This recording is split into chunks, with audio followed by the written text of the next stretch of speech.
السلام عليكم ورحمة الله وبركاته. دي شقة في منطقة تصل اسكندرية.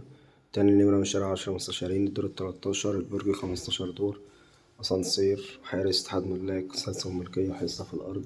الشقة خالصة عداد كهرباء، عداد مية، والغاز موجود في العمارة على التوصيل عشان الشقة والساكن. الشقة الريسبشن بتاعنا ما شاء الله عليه، يشيل معانا 4 قطع معانا مرتاح. الشقة مساحتها 125 متر صافي، مساحتها تجيب 130 متر كمان. ده الريسبشن بتاعنا اهوت، حرف ال. التشطيب بتاعها ما شاء الله عليه، تشطيب مرتاح جدا. ده شباك اهوت، شايف البحر زي ما احنا شايفين، شباك بحري، شايف البحر اهوت. ده كده معانا ريسبشن، كل ده ريسبشن، ودي برضو ده ريسبشن. هنا يشيل 2.5 وهنا 1.5. الريسبشن بتاعها حرف ال، 4 قطع معانا مرتاح زي ما احنا شايفين كده. عندنا دي أول أوضة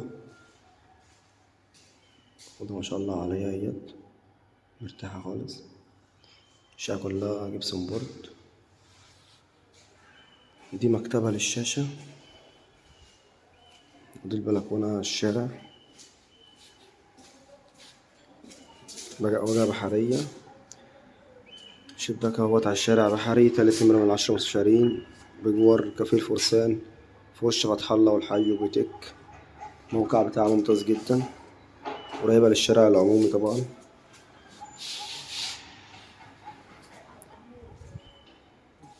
ريسبشن ما شاء الله عليه مرتاح. دي كده عندنا الغرفة التانية برضه على الشارع. كده شفنا كده غرفتين، الشباك بتاع الشارع اهوت، الشبابيك كلها لموتين. عندنا هنا الطرقة فيها الأوضة التالتة والمطبخ والحمام. ده كده عندنا المطبخ، مكان التلاجة ومكان الغسالة تحت الرخامة ومكان البوتاجاز هنا. المطبخ اهوت مرتاح، يشيل الأجهزة معانا كلها. عندنا ده الحمام، حمام اهوت قاعدة وحوض، وهنا كابينة شاور اهيت. حمام ومطبخ مرتاحين. دي الأوضة التالتة على الشارع برضه اهيت، ما شاء الله عليها، الأوض مرتاحة. الشقة هاوية ومشمسة، غير مجروحة تماما.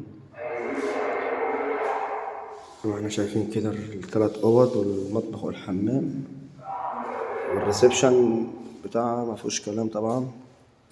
زي ما احنا شايفين كده، واخد حرف ال، يشيل معانا 4 قطع. ريسبشن اهوت معانا 4 قطع و3 أوض ومطبخ وحمام. تشطيب ما شاء الله عليه، أول سكن. ربنا يبارك لصاحب النصيب إن شاء الله. الشقة في الدور ال13، البرج كله 16 دور، أسانسير، عداد كهرباء، عداد مية، والغاز موجود في العمارة على التوصيل. الشقة مش محتاجة أي مصروف خالص. ربنا يبارك لصاحب النصيب إن شاء الله.